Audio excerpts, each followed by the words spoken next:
Before starting my psychiatry residency in Germany, I learned at the German course that 329,240,000 cups of coffee are consumed in Germany in a single day. I'm not sure how much this really matters for people's daily mood in Germany, but it did raise a question in my mind. How much caffeine is actually too much caffeine? Up to 400 milligrams of daily caffeine is considered safe. For pregnant or lactating women, caffeine intake from all sources up to 200 milligrams per day is safe for the baby. And what about exercising? A single dose up to 200 milligrams taken less than 2 hours before intense physical activity doesn't seem to raise safety concerns either, assuming you're not running a marathon in a sauna. Here's a guide showing approximately how much caffeine in coffee, tea, energy drinks, and chocolate. Of course, this varies depending on the brand and type of coffee, but generally up to 4 cups is considered safe. Why is caffeine an important topic? In clinical practice, we often meet patients who become agitated, suffer from sleep problems or headaches due to excessive coffee consumption. When we reduce their coffee intake or limit it during late hours, we observe symptom improvement. That's why caffeine is quite relevant in psychiatry. Personally, I value the clinical successes achieved by small modifications in daily life very much, and instead of immediately suggesting medication as the first step, I always ask myself, what can we change in daily life to achieve a similar effect? So, let's get started. Chapter 1. Sleep and caffeine. Many people drink coffee to survive the day after a bad night's sleep. Ironically, the same coffee might be making the next night just as bad. A large review of 24 studies looked at how caffeine affects sleep. Here's what they found.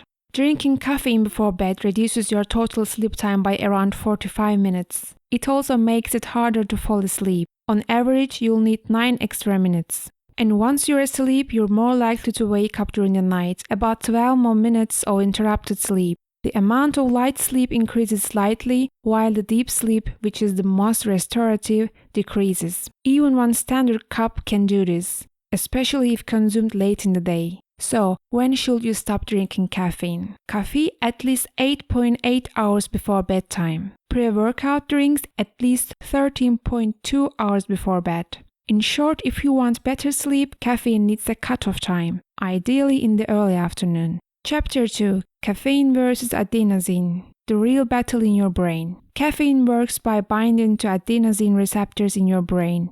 It blocks those receptors, making you feel alert instead of sleepy. But here's the twist. Adenosine doesn't vanish, it just patiently waits. Once the caffeine wears off, the built-up adenosine rushes back in, flooding the receptors and making you suddenly feel exhausted. This is what's often called the caffeine crash. So, when is the best time to have your first coffee?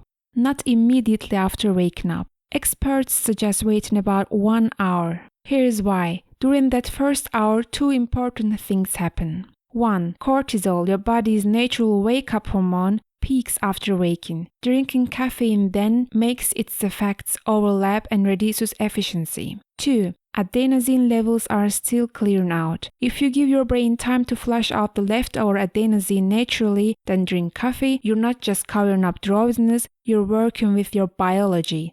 Chapter 3. Caffeine and mental health. Caffeine boosts dopamine and norepinephrine, enhancing mood, motivation, and alertness. Great, until it's not.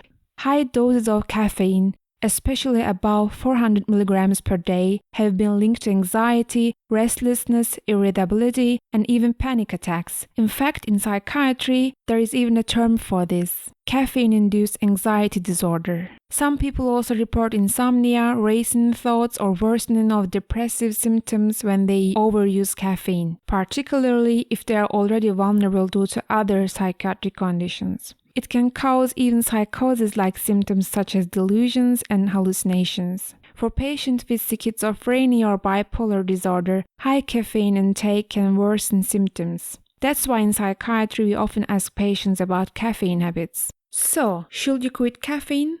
Not necessarily. Moderate caffeine use, about 1 to 3 cups of coffee per day, is generally safe and may even have mild antidepressant-like effects, especially when it's part of a balanced routine. There are also studies showing that caffeine can reduce symptoms in obsessive-compulsive disorder.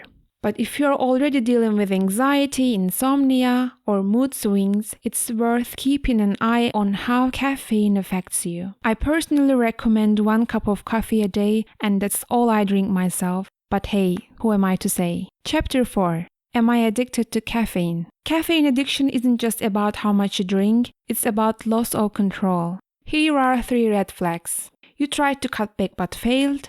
You keep drinking it even though it causes problems such as anxiety, poor sleep, or headaches.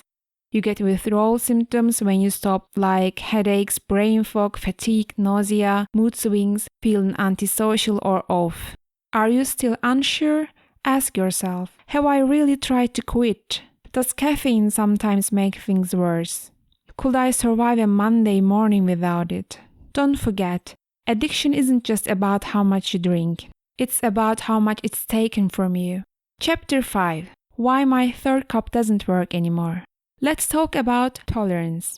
The more you drink caffeine, the more your brain adapts by adding extra adenosine receptors to fight back. The result? More coffee needed to stay alert, increased fatigue without it, stronger withdrawal symptoms. Welcome to the caffeine loop. Solution? Take a 3 to 7 day caffeine break. So, how much caffeine is too much? Too late and caffeine ruins your sleep. Too early and adenosine still hanging around. Too much and you're anxious. Too little and you start bargaining with vending machines. So, what's the sweet spot? For most adults, up to 400 milligrams per day is safe. Some people get anxious at 100 milligrams, so be careful. And timing matters. Best about 60 to 90 minutes after waking, stop 8 to 13 hours before bedtime. Here's a tip. Instead of asking, is it too much, ask, is caffeine still working for me or am I just working for caffeine? And hey, loving coffee is fine. Just don't let it become a clingy relationship. Easy peasy, right?